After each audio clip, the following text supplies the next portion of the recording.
See you again, folks. See you soon. May mga pulis dito ngayon, sinervisyoan ako ng warrant of arrest, so I'm going to jail in the meantime. See you again, folks. See you soon. Who is Attorney Harold Respicio? Alright, Attorney Harold Respicio is an IT expert and a CPA lawyer. May accountancy sa Lasal and pagiging abogado sa Ateneo Law. And trained ako bilang sa IT auditor sa Deloitte Philippines. Deloitte ang isa sa mga nangungunang auditing firms sa buong mundo. Okay, so that's where you got your IT expertise. Yes, and self-study as well, because it's my hobby too. I do programming, I do also hobby hacking, and all those stuff. Hobby hacking? Because you do data programming. Yep, data programming in general, making applications. I can do apps sa iyong cellphone, I can do apps sa browser, sa internet, and sa mga computer. What programming language do you normally use? I do Node.js kapag sa server, if you heard about that. Pero sa front end naman, I do browser JavaScript din. Pero pero kapag cross-platforms kasama ng browser sa iOS at saka sa Android, gagamitin mo yung Flutter na develop by Google. Okay, self-study na galing. I did statistics before that I learned programming languages. More for data, and then R. There's also Python, but not I didn't use Python. Pero it's my first time to see na self-study. Yes. And so, how does this relate to becoming an IT expert that also can detect any irregularities in the election system? Siyempre, Attorney Karen, kapag gumagawa ka ng isang application, parati mong iisipin, meron bang pag-hack sa application ko, hindi ba? So, kaya kapag nag-uusap tayo about computer systems, katulad ng automated counting machine, ang unang concern dapat ng gumagawa ng program na yun ay, paano ba ito ma-hack? At ang pinakamadaling paraan para ma-hack ang isang bagay ay kapag connected siya sa internet.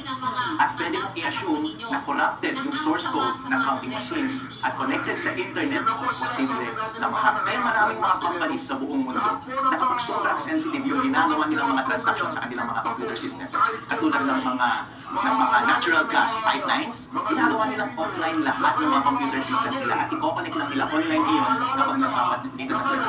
Pero in all other times, i-offline nila. By the way, napaka-basic na best practice ito sa lahat ng sensitive computer systems. Kaya ang simple lang ng suggestion ko kay Commissioner Chairman George Garcia, bakit hindi mo i-offline muna yung automated counting machines habang hindi pa niya kailangang mag-connect sa internet para hindi siya ma-hack? Okay, well, I think the Comelec already answered this and they said that. That is not true. Comelec Chairman, nagtanong ako sa mga Comelec officials noon, and demo sila sa bayan namin ng Reyna Mercedes Isabela, at sabi nila, connected siya sa internet all those times. And kapag titignan mo actually yung rules na inilabas ng Comelec noong December 2024, Annex D na Comelec Resolution 11098, basahin mo lahat doon, yun ang nagsasabi kung paano mo i-operate yung counting machines on election day.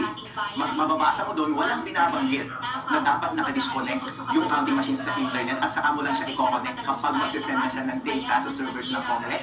At pwede mong i-assume na connected siya on the whole day kasi before that, merong days before that na tinatawag nila na dry run or ito testing or ito troubleshoot. And dun sa troubleshooting na yun, i-connect mo na kaagad yung internet at titignan mo kung connected siya sa internet. Kapag successful yung troubleshooting na yun, hindi mo na siya gagawin. And pagdating sa election day, i-on mo na lang. So walang explicit na instruction na dapat i-disconnect mo and then i-disconnect, i-connect mo na lang kapag magsasend ng data. Yun ang sinasabi ko kasi ang implicit doon na connected siya sa internet the whole day. Therefore, kapag hindi ka naging explicit sa rule na dapat i-disconnect mo siya, at i-connect mo lang siya at the right time, connected siya the whole day. So kailangan liwanagin ng Comelec yun. Mas maganda siguro, Attorney Karen. Instead na sabihin ng Comelec na hindi naman siya connected sa internet, Comelec, mas maganda. Yeah. You're mentioning this amnesty, and you're saying that there, it's not clear that it is disconnected. Meaning, you're basing your criticism on what is written in the rules. But in terms of how it really operates, did you clarify this? I did clarify that sa isang Comelec official sa bayan ng Reyna Mercedes Isabela on their demo day. I asked them, are there any provisions in the rules na nagsasabi na naka-disconnect siya sa internet? Sabi niya, hindi. Connected ba siya, therefore, sa internet on election day? Sabi niya, oh, in the last elections, connected ba siya sa internet? Sabi niya, yes, sir. Patay tayo niya. Sabi ko. Okay. And let's go back, because at the start, we wanted to get to know you better, but you went right away to say that you're an IT expert, and that is why you found these, what you claim to be loopholes or gaps in the integrity of the elections. But let's go to your background. So, you are a product, as you said, of the Sun. Yes. Because that's where you did your accounting degree. Yep. And then law from Ateneo. But when we watch your blog, magaling ka magsalita. Actually, when I saw you not only speak as a lawyer, but you're very relatable to everyone who's trying to magsalita na panglasa din. Okay. And but what are your platforms? Why do you want to be a vice mayor? Alright, Attorney Karen, nakilala ko bilang isang attorney sa aming bayan na nag-e-expose ng mga kakorupsyonan ng mga opisyal ng government namin. Actually, doon ako nakilala, doon ako sumikat sa social media, at yun yung primary platform namin para mangumpanya ngayon. Kaya ngayon, doon din kami nag-invest doon sa platform na yun na maging malinis naman for once, maging transparent tayo sa lahat ng transaction ng gobyerno para alam ng tao yung totoong pera ng bayan at sila mismo ang makinabang sa lahat ng pera ng bayan. Kasi kung 100% transparent ka, Attorney Karen, sa lahat ng transaction ng gobyerno, walang chance ang manakaw ang pera mo. But if you are successful in doing that, yung pag-expose mo, hindi ba mas effective na huwag ka maging part ng government? Because once you're in government, you'll be one person that taking the position kung paano ka criticize yourself or the people around you who work with you. Ang problema, Attorney Karen, kapag nasa labas lang ako, paano yan kung yung mga nakaupo sa gobyerno ay hindi nakikinig? E di para lang ako ngaw-ngaw ng ngaw-ngaw. Pero kung sila nakikinig, wala ka bang successful na ma-prosecute because of your expose? Parang nakikinig sila, Attorney Karen, at nasasaktan sila, kaya nakinasuhan ako ng cyber libel. So ito ba yung 2 weeks ago, ito ba yung narinig namin na hinuli ka because of a cyber libel? Yes, inaresto ako sa bayan ng Reyna Mercedes Isabela dahil sa ikinaso ng kalaban namin sa politika ng mga respisyo din dahil nasaktan sila dahil sa mga expose na linabas ko dahil sa mga korupsyon na nangyayari sa aming bayan. What happened to that case? Ano It's ba? not sitting here. Yeah. You have to file this. Nakapag-bail ako, Attorney Karen. Laya ako kumbaga. Na-arresto ako, pero in the meantime, laya ako. And of course, you're fighting that out of court. Lalabanan natin sa court, Attorney Karen. And now, with your family, what are your plans? Should you win, ngayon ba saan ka-active na social media platforms? Facebook lang, Attorney Karen, pero nagpa-publish tayo sa TikTok. Marami rin views doon, marami nagpa-viral doon. Halos umaabot ng 1 million views yung mga viral nating mga posts. May mga posts din sa YouTube at sa mga platform. So are you gonna continue posting and doing your vlogs kahit, let's say, mga quarters, like Yes, Attorney Karen, kasi doon tayo nagsimula. At actually, doon lamang nilang makikita kung tama yung sinasabi ko. Na kung wala lang kasi araw yung kumpanya, gagawin ba lahat niya? Lahat ng ipinangako niya during kumpanya, mapapatunayan natin yan kapag nakakula ako. At ipapakita ko po sa inyo, taong bayan, for the first time, ang lahat ng transaksyon ng gobyerno, mag-e-enjoy tayo lahat. Kasi ang dami palang pera ng ating bayan at mararanasan natin lahat. So your vlogs mo will also be about what you do in governance, for example. Magiging ang topic natin kapag nakaupo na ako about everything I do sa government at lahat ng nangyayari sa aming bayan. Kasi interest ng tao na malaman kung paano minamanage ng kanilang government official ang pera nila at ang bayan nila para lahat ng katanungan about sa korupsyon at pagnanakaw ng pera ay masasagot at maramdaman nila ang lahat ng benepisyo na ibinibigay sa kanila. Now let's go to your criticism of the integrity of upcoming elections. Kung saan candidate kayo, paano ba napunta attention ko sa sinasabing irregularities sa voting? Actually, Attorney Karen, meron kasing campaign ang COMELEC na magtemo sa mga barangay, pati sa mga kandidato. Yung araw na yun, January 24, yun yung time na nagtemo sila sa aming mga kandidato sa bayan ng Reyna Mercedes Isabela. At naisip ko na, opportunity ko na rin yun para intindihin yung sistema ng automated counting machine. At that point, you were not critical. I was not critical. And then I just asked the right questions. Bilang IT expert at bilang auditor, expert tayo dyan magtanong at cross-examine bilang abogado. So tanongin mo kung at nasaan yung mga vulnerabilities. Kinausap ko yung ganda ng COMELEC, tinanong ko yung question, hindi niya masagot. Sinabi niya na hindi siya technicalizado. Pinatawag niya ako doon sa provincial head ng COMELEC. Alam mo, ginawa sa akin ng COMELEC, pinatawag niya ako, Attorney Karen. Ang sabi niya, masyado daw akong pakialamero at masyado daw akong nagpapagaling. Inaasahan ko lang naman sana, rin-request ko lang naman sa kanila, sir, nag-request ako ng para masatisfy naman lahat ng curiosity ko. Dahil sasabihin ko doon sa tao kung saan sa akin, hindi mo masagot. Since napagalitan na ako ng COMELEC, wala akong ibang magawa. Kundi i-bring ito sa attention ng public para ang public issues ang magtulak sa COMELEC na mabugin yung obvious at napakasimpleng kahinaan ng kanilang sistema. So that's what led to your vlog? Yes. Right after that death, na hindi nasagot yung mga tanong mo. Yes, Attorney Karen. So, I mean, okay, can you break this down for us? Because a lot of people listening here, including me, we're not technical people. So, ano ba yung sinasabi mong vulnerability? Kanina you were started talking about the connection to the internet. So, can you explain to us what are these vulnerabilities that you claim to have seen sa vote counting? Alright, bago natin i-discuss yung mga yan, kailangan natin intindihin kung paano nag-ooperate yung mga automated counting machines. Alright, Attorney Karen, on election day, pupunta ka dun sa polling precinct, merong automated counting machine, i-shoot mo yung boto mo, nag-i-score. Parang basketball, may running score yun, diba? Pero walang kahit kasi naman, kahit yung mga watcher ang may alam ng running score. Yes. Malalaman mo lang yung final score kapag nag-print na yung election return. Nandun yung final score. Ngayon, kung meron mang isang masamang elemento sa mundong ito na gusto pag-umin yung final score na wala ka may alam, gagawin niya yun bago mag-print ng election return. Papaguhin niya, kukontakin niya yung automated counting machine at papalitan niya yung score. Kailangan mong i-acknowledge yung vulnerability na yun bilang IT expert. Kaya ang suggestion ko is, huwag mo muna i-connect yung voting machine doon sa internet bago mag-print ng final score. Para walang oportunidad at kahit na silang hacker na baguhin yung final score doon sa makina. Kasi attorney Karen, kapag na-print na yung election returns, may kopya ng mga watcher.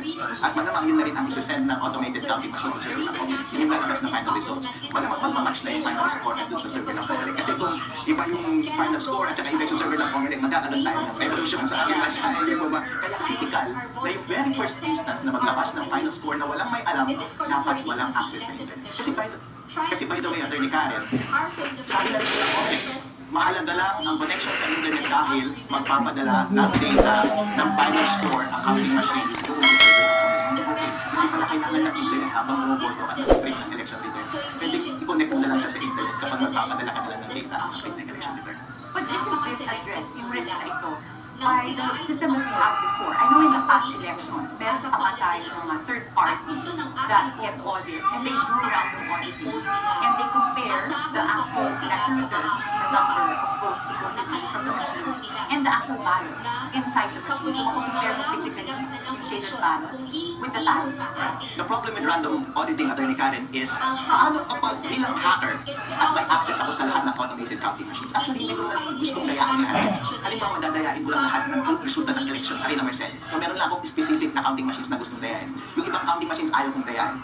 Paano kapag yung binig doon sa random audit ay yung mga counting machines na hindi dinaya? So pwede ka mag-come up ng conclusion na sasabihin mo, totally walang dayaan sa ating election. The only way na masasabi mo na totally na walang nangyaring dayaan sa ating election is kapag i-review mo lahat ng counting machine, isi-secure mo lahat ng ballot boxes at manually mo ito-compare yung electronic results at saka doon sa kinakot doon sa ballot boxes. Malamang hindi ginagawa yun ng COMELEC. That is why it is very irresponsible para sa COMELEC na sabihin na just because merong random testing, random audit ng mga results ay totally wala nang nangyaring dayaan. My only concern is COMELEC, itong suggestion ko na ito is walang mawawala sa iyo. Walang mawawala sa botante. Ang aim natin ito is yung i-minimize yung napaka-obvious na risk. Bakit ayaw mong gawin? Yun lang ang question. I appreciate yung random testing and other tests. Gawin natin lahat yan. Pero itong pinaka-obvious na ito, na given, bakit ayaw mong gawin? Okay, so, but paano ka sigurado na talagang nakakonect sa internet? Because I think, as like I said earlier, COMELEC already stated that they will disconnect it, right? Like, hindi naman nakakonect sa internet. And in fact, for areas that are far-flung, I don't think they have the capacity. Will they have the capacity to have it connected to the internet the whole time? They will have Starlink, attorney Karen. If you read that Annex B and the other rules of the COMELEC, actually napaka-highlight ng COMELEC ngayon. In areas na walang internet connections, Kasi may Starlink. Meron silang Starlink satellite na mag-provide ng signal connected siya sa internet. And ako ko lang, Chairman George Garcia, kapag yun ang sagot at yun ang totoo, no problem, tatahimik ako itatapon ko yung susi sa aking labi. Hindi na ako magsasalita. Pero Chairman George, baka lip service lang yan. Yung mga tanong ko sa mga COMELEC officials before, sabi nila connected sa internet, sir. Alright, pwede bang Chairman George Garcia, huwag mong i-connect sa internet sa pamamagitan ng pag-amend lang sa ating rules. Isa lang po ang gusto kong idagdag mo na sentence doon, Chairman George Garcia. Ilagay mo lang doon, do not connect the automated counting machines sa internet on the day of the election. Does that address your concern? Yes, like what if at the time that they are transmitting the results, then the hackers can amend or alter the total count? Alright, if you only connect the automated counting machines at the time na magsisend sila ng data from the machine and to the server ng COMELEC, yung election returns, attorney Karen, sabi ko sa'yo, true score na na-print na yun. Pero kayo maguhin yung hacker kung hindi tayo magkakagulo sa Pilipinas. Okay. And nung nagkaroon ka ng blog in January 25, right after this level, did you expect na may potentially magka-negotiate ka? Kasama lahat yan sa konsiderasyon natin, attorney Karen. Simula nung umpisa pa na tumatakbo ako bilang congressman at vice mayor ng bayan ng Reyna Mercedes Isabela, kalaban natin ang lahat ng pinakamakapangyarihan sa ating gobyerno. Isinasawalat natin ang lahat ng kanilang kakorupsyonan at kadayaan. Yun lamang ang gusto kong gawin. Kung may mababangga ako, gusto nila akong patayin malamang. Pero tingnan na lang natin kung anong mangyayari sa buhay natin, Atty. Karen. Pero sa tingin ko, mahalaga na ang bawat mamayan ng Pilipinas ay makapagsalita at nag-freedom of speech at hindi patahimikin.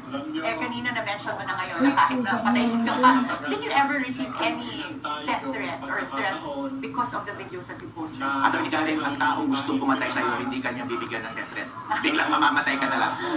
Pero marami ako narinig dito. Napaka-second hand. Okay. Napaka-second hand. Hindi direct ang sinasabi sa akin. Pero sinasabi nila, Harold, mo ka dapat ng security detail. Ikaw yung number one na target dito sa Isabela. And maybe this time sa Philippines na. I don't know.